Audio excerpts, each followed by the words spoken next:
তোমার কাছে নীল শাড়ি আছে? না, নীল শাড়ি তো নাই। বুঝলাম না, একটা মহিলার সংগ্রহে নীল শাড়ি থাকবে না, এটা কেমন কথা? নীল শাড়ি দিয়ে কি করবি তুই? মেঘ পরে যেতে বলেছে। আমার অনেক রঙের শাড়ি আছে, ওখান থেকে একটা পরে যা। হ্যাঁ মা, তোমার সব রঙের শাড়ি আছে, অথচ নীল রঙের শাড়িই নেই।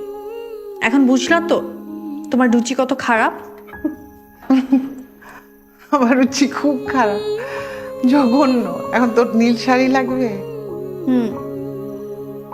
ঘুমাতে যা, দয়া করে আমাকে একটু ঘুমাতে দে। সকালবেলা মার্কেটে নিয়ে যাব, নীল শাড়ি কিনে দেবো। মা, মা, মা খুলো।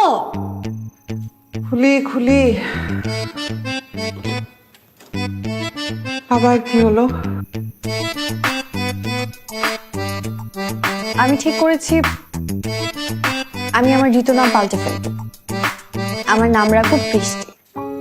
হঠাৎ এই সিদ্ধান্ত নেওয়ার কারণটা কি? যেহেতু ওর নাম মেঘ, তাই এখন থেকে আমার নাম বৃষ্টি। মেঘের বৃষ্টি, একদম সহজ হিসাব। জানি তোমাদের দেয়া নাম চেঞ্জ করলে তোমরা কষ্ট পাবে, কিন্তু আমার কিছু করার নাই।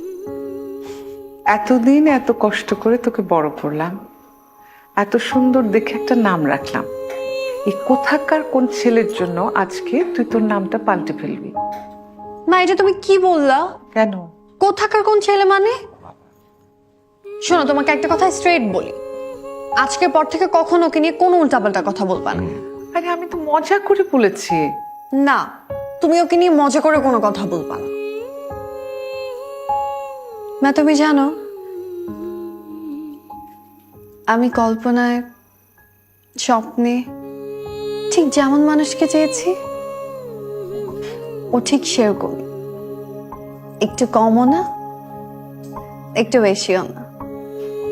আচ্ছা ঠিক আছে, মজা করেও কিচ্ছু বলবো না। এখন তো খুশি?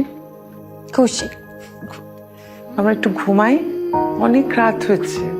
ওকে, গুড নাইট। ঋতুর মা,